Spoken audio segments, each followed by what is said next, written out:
This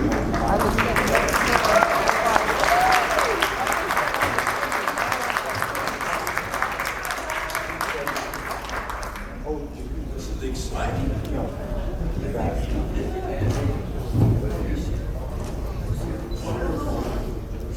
Hey, you know, let me put this over here. We need another mic. You got another mic? You got an idea? Okay. Yeah, mine is definitely loud. Hey, did you hear about the president this morning?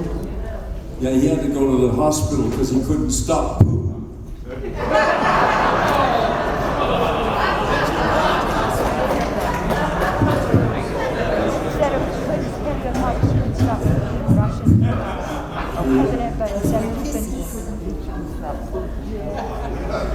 We've got a giggler in the audience.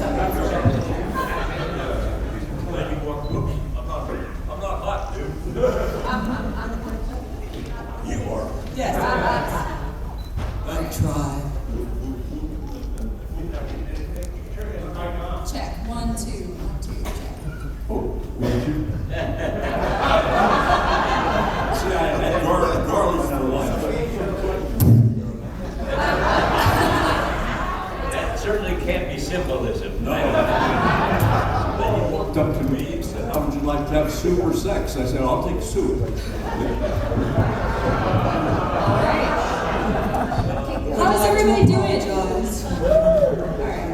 Alright. Thank you guys so much for coming out to the Mid-Atlantic Nostalgia Convention. It's great to see you all here. I'm Kat Lively, host of the Collingwood Hollywood podcast, and I'm here to speak to a couple people you might be fans of. We got Jimmie, Farr Eubanks, Loretta Swit, and Jimmie Walker. We're so excited to have you all here. All right, guys. So what we're gonna do is we're gonna ask you a couple questions, get into some stories, and then about the last 20 minutes or so, I'm gonna open the floor to a Q&A where you will have a chance to ask them some questions. All right. So I guess we'll get started. It's a pleasure to have you guys here. Wow, you got a lot of pictures. I do. Who's the brave soul out there? So, all right, so we're going to start with, we're going to start with some panel questions. This is the 50th anniversary of MANC this Saturday.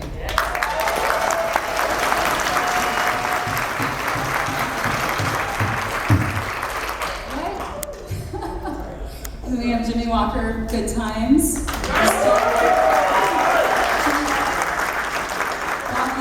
You've hosted the Newlywed Game, but you've also got quite some music history. Yeah, I've been very fortunate. Does it work? Yeah. I'm the only living person to have produced a Beatle concert all 3 years they toured. And Wow. That was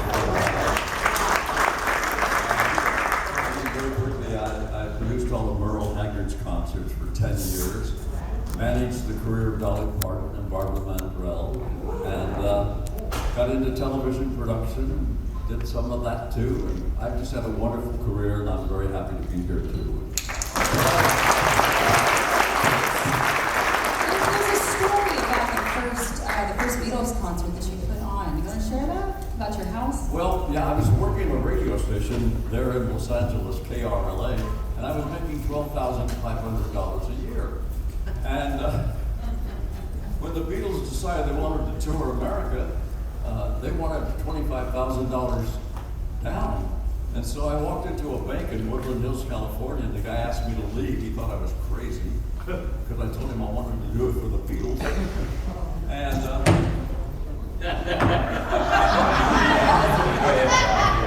anywho, yeah, it's the first time I've had to deal with a microphone. Anywho, I borrowed $25,000 on my house and presented the Beatles at the Hollywood Bowl 1964. And this microphone is the same age as I am.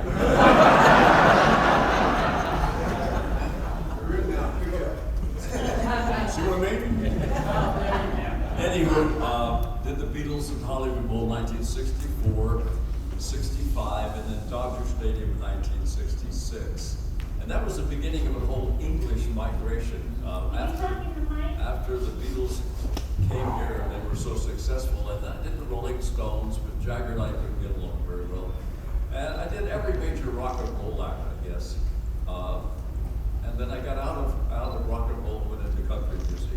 Could you talk into the mic, please? 1, 2, 6, 4.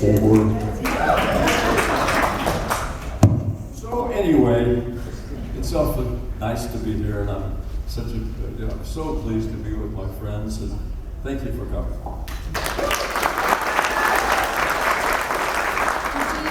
Jimmie and Loretta, since this is the 50th anniversary of MASH Saturday, I want to talk about how you both got casted. How did this all begin for you? Go ahead.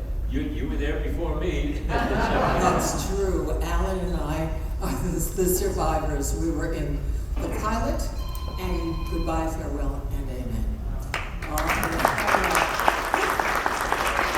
But very minutes afterwards, this young man came on for a day player. That's the category. His name was Jimmie Farr. And he came for one day and stayed for 11 years. He has been loved like I cannot begin to tell you. They stop him in airports and say, "You're a living legend." He calls me up, "Swit, I'm a living legend." You know, Loretta always hated me because I had better wardrobe than It's she true. did. My eyes went green, my hair went green. I mean, we did a red show because we were all turning green. But I don't think I have a moment in those 11 years that wasn't filled with Could I ask a question? creativity. Not now, I'm talking. Oh. I had a scene with Harry Harry Morgan Morgan. used to have that same problem. I had a scene with Harry Morgan where he was trying to tell me I can't go around punching people out. The Houlihan was always, and he was trying to tell me that was my ethnic background and, drinking. And said, you can't go out. And I was trying to explain why I was knocking those people out. And he wouldn't let me talk. And finally I said, "I'm talking." And he said, "Go right ahead." He was so terrified that I'd punch him out. But truly, it was a blessed time. We were gifted, we were happy, and I think that poured over into your viewing. You saw how loving and happy we were. It was such a humanity-filled show. It had everything, and even when we made you cry, and we did, it was a good cry. It was a bad good, And so I still have my family with me, the survivors, Jamie and I, Alan, Mike, and Gary, and peripherally, Jeff Maxwell. And Alan. I said Alan, Jamie. Did you hear me? I do a I single, have one question. I would like you to ask the question that you wanted to ask her. Didn't you guys go on strike? Yeah, On the set, secretaries and went tell out them once. why. Yeah, the secretaries at Fox went out. They needed a raise badly. And so we all got up and said, "I don't feel very well. I think I'm going to go home and I'll call you if I feel better tomorrow. And we'll see how the secretaries do. And then we'll come back in." And they got their rise. And that was this group, there were, actually, remember what Harry said, when we were saying goodbye to everybody, the last lap, we finished the series, and we were talking to the press, and Harry, we nearly wept. He said, "I've done 7 or 8 series, and there were jobs. You left, and that was it. It was over, and you moved on." And he said, "But not with this group, not with this family." He said, "This was so very special." And it was hard to explain, but you had to be there, and we were. so we really, it was a wonderful way to spend that time with us. Jimmie walked. Didn't you and I work together? Many, many times. I don't think Jimmie remembers. We did some movies together Home Alone and 2? billions of game shows. Billions.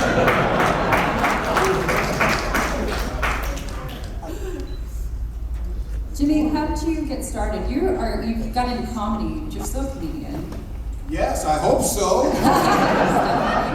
How did that all start for you? What was it that brought you to showbiz, that brought you to acting? Acting, well, I'm not an actor. I'm a comic. So that's what I do. I'm strictly a stand-up comic. Nothing to do with the acting racket at all. Really, I don't have anything to do with it. I think, actors. Oh, well.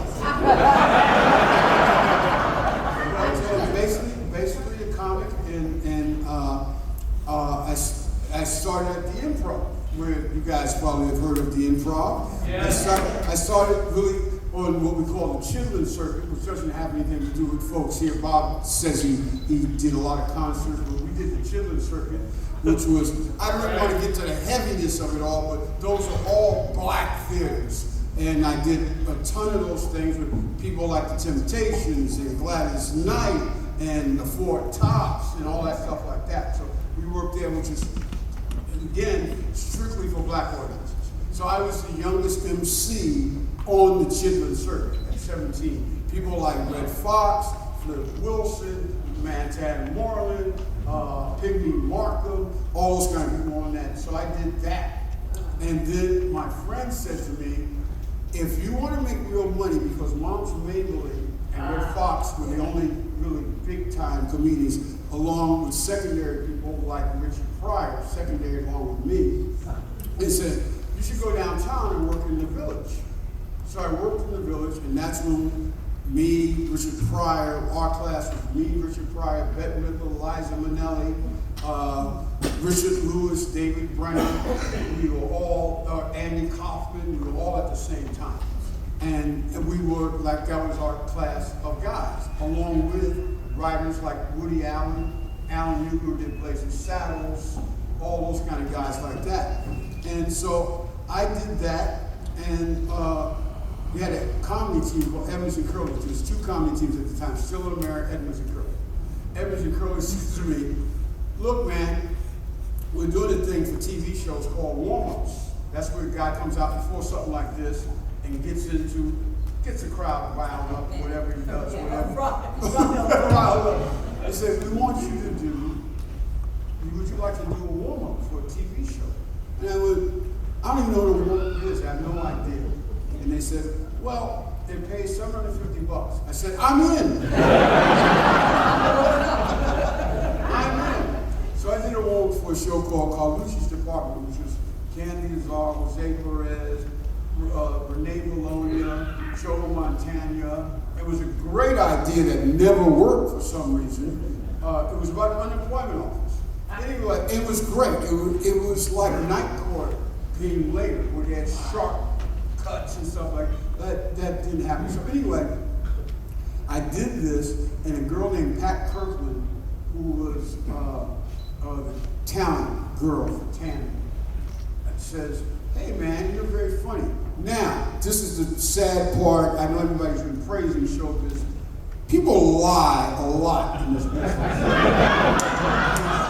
This is a lying, low-life business. You think you have friends, you have no friends. So they said, you're very funny. We would love for you to do a TV show in Los Angeles.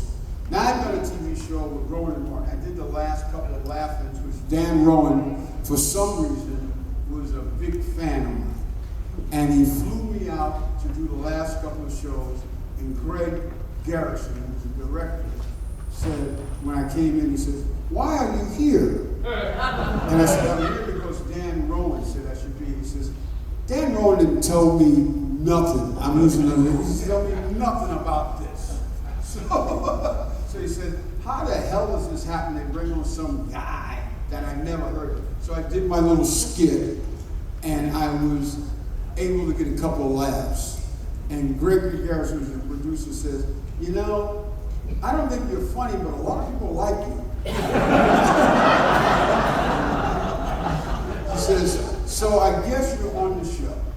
I was on the show. And that was the first time I was in Hollywood.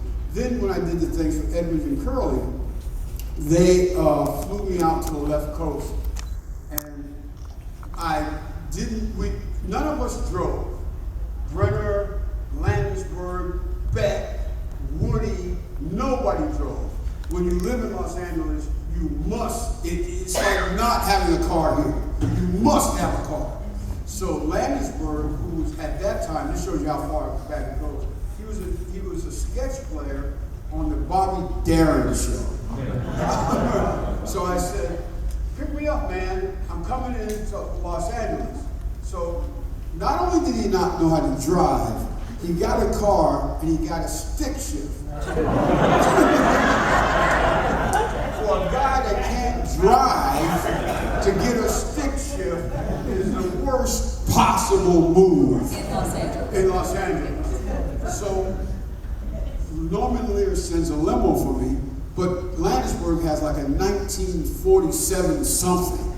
So I said, I'm riding with Landisburg. He's my friend. He's my friend. I'm riding with him. So they said, no limo? I said, I'm in Landisburg. So we're bumping down La Cienega because he doesn't know how to shift or do anything like that. And I said, we got to work out, do our comedy thing. So we went to the store, the comedy store. I went from the Improv to the comedy store, and we were doing shows.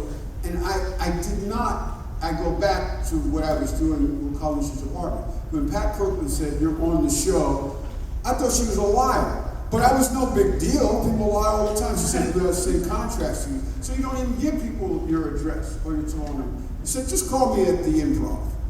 So I get to the Improv, Louis Cook's there, and he's all angry. He says, you got lots of mail here, man. I go, what's that? Because I used to get letters from people see show, they like the show, whatever. So I got a thing, it was a contract. At the end of the bar every night, you had a guy named Kenny the Drunk, who was a lawyer. Okay? And I said to Kenny the Drunk, I said, what is this? He said, it's a contract. I said, is it good? He says, I think it's good. So I picked his head off the bar, and he called in the Notary Public, and he said, have him sign this. So I signed it, and then what happened was, I went on the road. I was on the road with Edwin Zakola and a singer named Michael Smith, who had a big hit record called Blue and Blue. I'm blue and blue, sad and sad, this is the worst thing that I have, whatever. Anyway, so we're on the road in North Dakota, because I didn't believe that this thing was going to happen. If I had half the jobs that people promised me, I would not even have time to be here today. Because people always promise, we got this and we love you there. And then there's only the real people go, you stink, you suck, I never liked you. I don't understand what the big two is about. Why is everybody saying this? Anyway, so I get a call in Fargo, North Dakota with Michael J. Fox, Michael W. Smith. And he says, I said, who's on the phone? He said, it's J.D. Joe from Tandem Productions. And Tandem Productions is Norman Lear's thing. She said, where are you? I said, I'm in Fargo, North Dakota, doing Fargo State College. And she said, well, you're supposed to be in Los Angeles. I said, why? Why would I be in Los Angeles? She said, we sent you a ticket. I said, I never got any tickets. She said, we sent it to the Improv. I wasn't at the Improv. I was on the road. So she says, get to Fargo Airport, get a ticket. I'm getting you a ticket, first class, to go to Los Angeles. I got to Fargo. I said to Michael J. Fox, pull over to the airport. That's the days we could pull over to the airport. I just want to see if there's a ticket. There was a ticket. I said to Michael, I said, I think I'm getting off the tour. I want to just go and do this thing. And that's when I met Landisburg and everything at the airport. I get to the Farmer's Daughter Motel, which Bob knows because he worked at CBS over on whatever, which is on Fairfax. I get there, we do 4 sets, we get back in 4 comedy sets that night. I get back to the hotel, I'm sleeping at 10 o'clock. Phone call, this is J.D. Joe. I said, yeah, that's what he wants. She says, we're doing a line reading. I said, line reading for what? She says, you're on a TV show. I said, okay. So I walk over, she says, do you have the lines down? I said, I didn't see any lines. She says, we left the script for you. I said, for what? I said, for this TV show that you're on. So they gave me the script. I looked at the script, and I said, okay. So we're doing a line reading, and Norman Lear, who I had no idea who he was.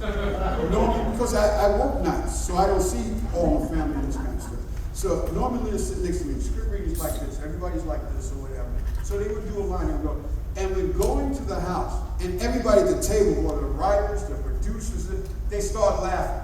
Ah! And I look over and I go, this sucks. What is everybody laughing about? And I was next to Norman Lear, I said to Norman Lear, man, this stuff is garbage. Who's doing this? And Norman Lear looks at me, doesn't say anything. We finish the line reading. Alan Mannings, who's our executive producer, comes over and says, I heard you had some problems with our script. I said, well, whatever it is not funny. He says, you know, a lot of people work very hard on this. And if you have a problem, you come to the producer and he said, you don't spit out loud that you don't like it. So from then on, I learned that you're supposed to go quietly to a corner with somebody and say you don't like it. And that's what happened. That's how I got on the show. But I wasn't supposed to be on the show. I was just there as a fifth player, because the stars obviously were Esther and John and Janae, and then Ralph, who played my brother, had won 4 Tonys on Broadway. And this is another story quickly. They couldn't get Ralph because they were trying to get him out of a show called Raisin. It was a big music. Yeah, Raisin for all those who know. And he was a big star because he was a little kid and they just thought he was sensational. They couldn't get him. So they were fighting, trying to change money. In the meanwhile, they got a kid to take his place during rehearsals. And they told the kid, look, we're going to get Ralph Carter no matter what. You are just filling in. So don't think you have this show because you don't have it. It's going to be Ralph's show. We just need a body. So we waited like 3 weeks for Ralph. This guy was doing the show, and the day before we were supposed to actually do it, they finally got Ralph. And they eliminated this guy who thought he had the show because it took so long. And the guy who played Ralph's part and didn't get the show was Larry Fishburne. Lawrence Fishburne. And I said, whenever I see Lawrence at the gym, I said, do you know how your life would be totally different if you would have gotten our show? And he says, you know, I will remember that, man, because from there, he went on to do Pee-wee's Playhouse, and then he did the war movie. What was the name of that movie? Yeah, that movie. He did that movie, and he won whatever the devil you win, and he won it. And at that time, when he was doing Ralph's part, he was homeless. Yeah, he said, I'm going to be an actor, and his parents said, no, you're not. He said, I'm leaving, because I'm going to be an actor. And he was like 16 or 17, and well, needless to say, he's got a house bigger than his hotel now. And he's won Academy Awards, and every other movie that comes out, Lawrence Fishburne is in it. So that's my story. That's what I mean.